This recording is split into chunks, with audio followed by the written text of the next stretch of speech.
whatever the name of the channel is, from the Nova Project. Today, I'm talking about someone very, very special that my wife absolutely adores, and that is Bambino, or the child, or by his real name, Franco Barbi, and his little story of how he got to where he is now, harassing people with his buck-teeth shotgun.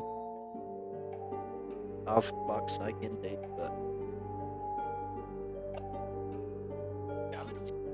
you didn't. Anyway, so as mentioned, Franco Barbi, often referred to by his title, the Bambino, or or an arsehole, or many different, very, very different slurs, depending on what you want to shout at him as he snipes you across the map, is one of the most unsettling and mechanically unique crime assets in the Outlast trials. Can you not be screaming starting while I'm talking to you? In the first video I said this is done in one take. It is dreamy time for the cat, so I introduced during the Project Lupara update, he represents a sharp shift from the religious and moralistic obsessions of Mother Gooseberry, or Sergeant Boyle, who we will cover at a later time alongside the other crime asset. So, Franco Barbi is the son of a prominent mafia don in New Orleans. Unlike other prime assets who were broken by trauma or institutionalization, Franco was born into a world of violence and entitlement. He was a spoiled child in the darkest sense, developing a sociopathic disregard for life early on. His nickname and aesthetic are deeply rooted in a refusal to grow up, or perhaps a regression triggered by his own version. He wears a bib, sucks on a pacifier, and speaks in a disturbing mix of baby talk and gravelly mobster-style cred. Particularly to do with milkshakes, and turning us into milkshakes. Doing things with exit wounds. Lovely. It's very fancy. Get ready. The juxtaposition of infancy and extreme violence makes it one of the most psychologically jarring characters in the game. And consider, well, we've got the twins that we will talk about eventually. Them two are interesting. Incest, yay. That's a good fun subject to talk about. Yep.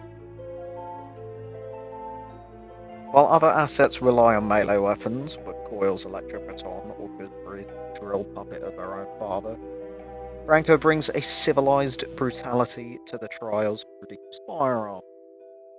Oh boy, the Lupara. A custom short-barreled shotgun. It's a over-under shotgun that he loads with teeth that he steals from his own victims. I don't know if they got supplied with teeth to begin with, but yeah. He doesn't just want to kill, he wants to collect. By viewing reagents as playthings or trophies for his twistedness. Yeah, he either wants to kill you, fuck you, or both. Yeah. Burkoff's interest in Barbi lies in his narcissism and impulsivity. While Coil represents perverted law and Gooseberry represents perverted motherhood, Barbi represents the perverted inner child. If you aren't familiar, there is the prime assets are chosen as a family unit, with Franco being the son, Lilia being the daughter, the twin being an aunt/uncle, Mother Gooseberry being the mother, of course, and Boyle being the father. What a lovely, lovely family. And Gooseberry, who else is going to come there? So yeah, his constant use of a pacifier and his dialogue suggest a deep-seated oral fixation. This is grim. Likely tied to his refusal to accept any authority other than his own infantile desires. Because he grew up as a prince in a crime factory, family, he viewed the world as his playroom. Doesn't see the reagents as enemies to be defeated, but as toys to be broken. His inclusion marks an evolution in Murkoff's experimentation by placing a ranged combatant in the trials, other than the good old picture. Murkoff tests the reagent's ability to handle unpredictable lethal force from a distance.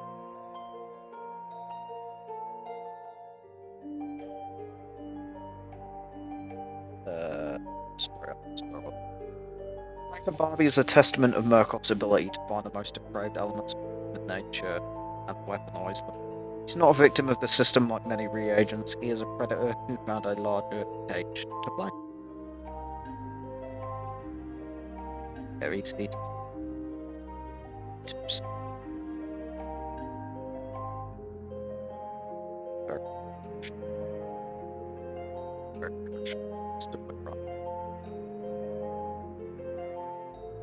So yeah, as I said, he was born in Louisiana to a powerful, wealthy, and deeply abusive mafia don, Salvatore Barbi.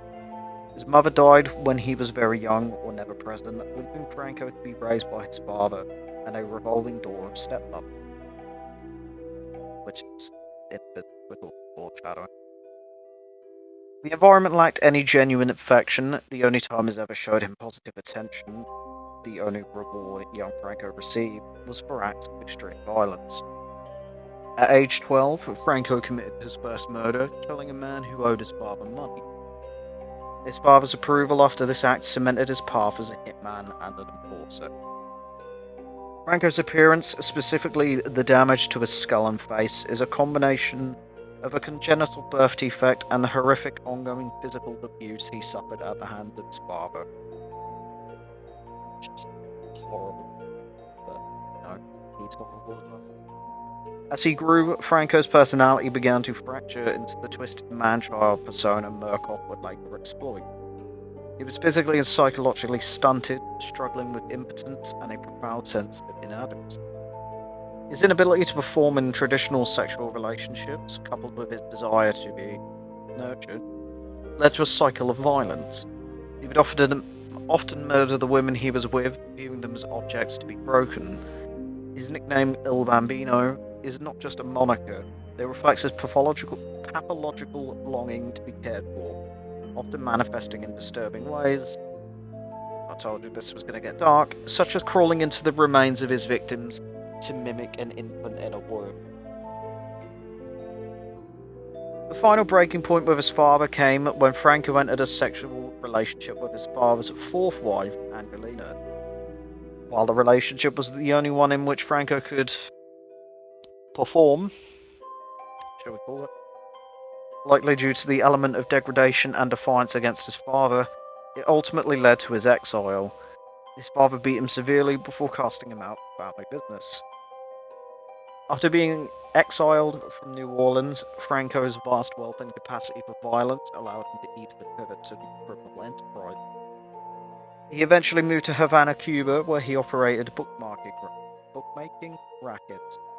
His reputation for the brutality caught the attention of the CIA, here they are again, a three-letter agency, who recruited him to assist in laundering money and participating in raids against revolutionary forces. Murkoff eventually tracked Franco after he became an unmanageable liability. During a mission where he witnessed a Murkoff-related event, Franco's indiscriminate violence, including his penchant for collecting parts of his victims, considering his desires, you can guess what parts they are, made him a subject of extreme interest for Dr. Easton. We'll probably get to a video eventually, but the lore is ongoing. Murkoff didn't just want a killer, they wanted a weapon that was completely untethered from human empathy.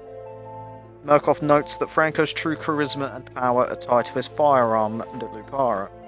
To Franco, this gun is not just a tool, it is a pacifier and an extension of his own broken masculinity. Removing it would symbolically castrate his identity.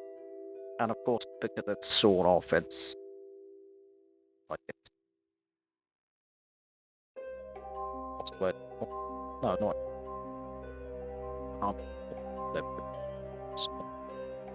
Not well pulled barrel, anyway.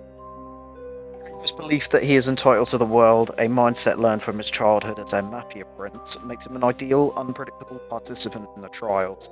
He doesn't see the reagents as people, he sees them as toys to be discarded, reflecting his father's treatment of him. Ultimately, Franco Barbi is a tragedy of grooming and abuse. He is a man who spent his life desperately seeking the approval of an abusive father, only to become a mirror image of that cruelty. He survives by infantilizing himself, turning the world into a nursery where he is the only one allowed to hold the bottle, the sawed-off shotgun that defines him. So yeah, it's not a nice show. It's quite sad, the backstory, that we'll probably go into with the others, and it's just awful enemy to face in the trial. But it's all made better when you realise that he is voiced by the guy who voiced Buster in the cartoon. We have been cursed with this knowledge, and so have you.